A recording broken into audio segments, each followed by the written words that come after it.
Dans cette vidéo-là, je vais faire plus d'exemples de division avec les nombres à virgule.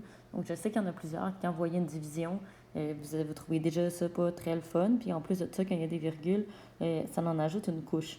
Donc, je vais faire dans cette vidéo-là deux exemples supplémentaires de division. J'ai essayé de prendre les exemples, mettons, les plus difficiles qu'on pourrait avoir. Quand on fait une division, la première étape, ça va être de trouver une division équivalente à faire. Donc, une division qui va donner la même réponse que celle-là, mais pour laquelle les nombres n'auront pas de virgule. Parce que dans la technique qu'on connaît avec division par crochet, on ne peut pas mettre des nombres à virgule. Alors ici, ce qu'il faut, tu sais, la logique de la chose, c'est qu'une division, tu sais, c'est comme une barre de fraction. Fait que, tu sais, c'est comme si j'avais ça en fraction, puis que je voulais trouver une fraction équivalente à ça, qui est un peu une fraction illégale, si on veut. Donc ici, qu'est-ce qu'on ferait? C'est qu'on ferait fois 100, parce que lui, celui d'en haut au numérateur, bien, pour se débarrasser de la virgule, il faut la bouger 2 fois vers la droite. Donc ça équivaut à faire fois 100. Donc 16 377. Mais si on veut garder une fraction équivalente, ça va être important de faire fois 100 aussi au dénominateur. Donc, on va se ramasser avec ici 15 990. Donc, le plus important, c'est vraiment là, quand tu as ta division, tu dis, OK, c'est lequel dans mes deux nombres décimaux qui a le plus de chiffres après la virgule. Donc, ici, c'est lui, tu sais, il y a 2 chiffres après la virgule. Donc, c'est pour lui, on dit, OK, on fait fois 100, mais 15,9, on n'aurait pas besoin de faire fois 100, mais il faut absolument faire la même chose. Donc, ces deux nombres-là, il faut vraiment qu'on les multiplie par le même chiffre, ce qui fait que maintenant, on sait que nous, on va devoir faire 16 377 divisé par 1590. Puis ça, ici, ça va donner la même réponse que cette division-là. Fait qu'ici, c'est la division équivalente. Fait qu'on n'aura pas besoin de rien faire avec la réponse, ça va être la même. C'est juste qu'on a modifié un peu les nombres pour avoir une division qu'on était capable de faire. Donc, si je vais, ici, mon diviseur, il y a 4 chiffres. Alors, je vais commencer avec 4 chiffres. Alors, ça rentre une fois. Fait une fois, ici, 1590. Fait qu'on soustrait. Fait qu'il reste 47. Je descends ici le 7 qui reste. Puis là, on se rend compte que ça rentre 0 fois. T'sais, malgré le fait que j'ai descendu ici le 7, ben ça rentre toujours pas. Fait que c'est là que je mets 1, 0. Moi, je vais tout le temps faire quand même 0 fois 1590 pour pas me perdre dans mes affaires. Parce que quand tu te perds, que là, tu es tout mélangé avec les zéros. Donc, si j'ai un reste, je vais mettre une virgule. Puis quand je mets une virgule, je rajoute un 0. C'est comme s'il me disait qu'il me restait 477 unités, puis je transformais en dixième. Fait que ce qui arrive ici, c'est que combien de fois ça va rentrer? Moi, j'estimerais ici à 3 fois.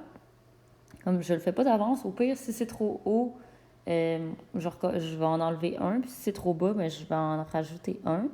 Fait que 0 fois 3. 3 fois 9, ça fait 27. Fait que j'ai comme une petite retenue de 2. 3 fois 5, ça fait 15. Plus 2, 17. Puis ici, 1 fois 3, ça fait 4. Fait que ça arrête ici. Fait que 10,3, c'est la réponse de cette division-là.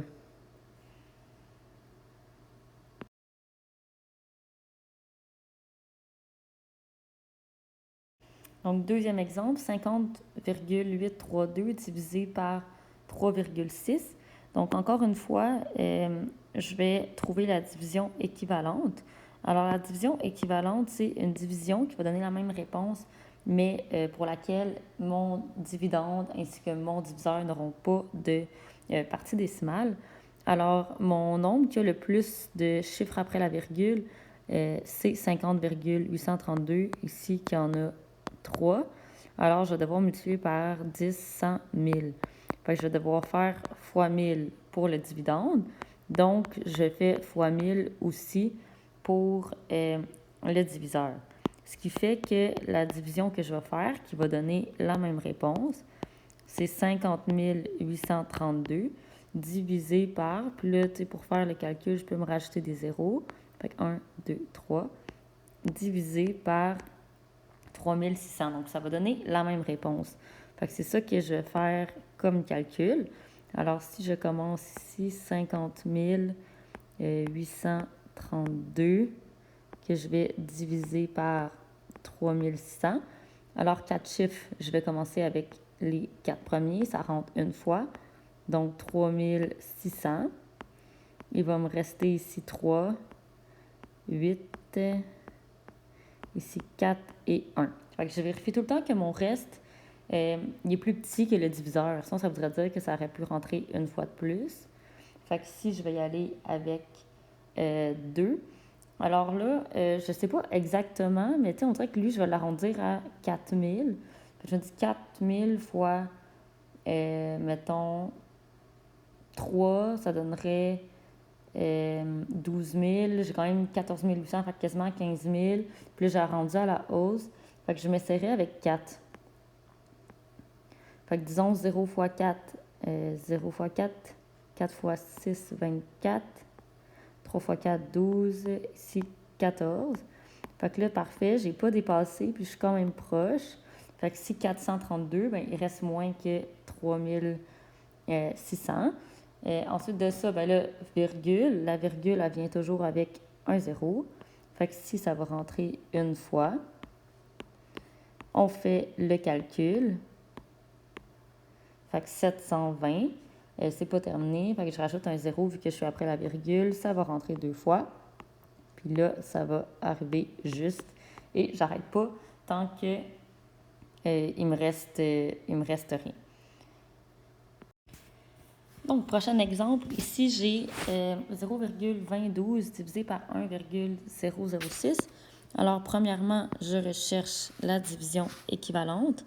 Alors ici, 4 chiffres après la virgule. Ici, il y en a 3. Donc, il va falloir que je m'adapte à celui qui en a le plus. Fait que ici, 1, 2, 3, 4. Fait qu'il va falloir que je fasse fois ici 10, 100, 1000, 10 000.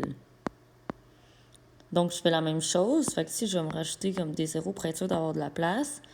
Fait que fois 10, fois 100, fois 1000, fois 10 000. Fait que la virgule serait là. Donc, c'est sûr que ça fait comme un drôle de calcul. Fait que ça donne, 2012 divisé par 10 060. Fait que ici, c'est la division équivalente. Alors, c'est ça qu'on va devoir faire. Ici, j'ai fait fois 10 000 aussi. Fait que 2012 divisé par 10 060. Donc, évidemment, ici, notre réponse, ça va être plus petite que 1. Parce que 10 060, quelque chose de 10 000, ça rentre aucune fois complète dans 2000.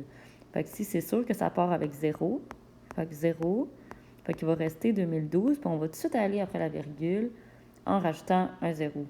Fait que ici, j'irai avec 2 fois. Donc 0 fois 2. 2 fois 6, 12. Ici, le 1, 2 fois 0, 1 fois 2. Et ça finit là. Donc, c'est juste que si ton diviseur ne rentre pas dans ton dividende, ce que ça te dit, c'est qu'il va rentrer, c'est juste une partie qui va rentrer. Fait que c'est pour ça que ça donne une réponse comme 0 ici, virgule 2.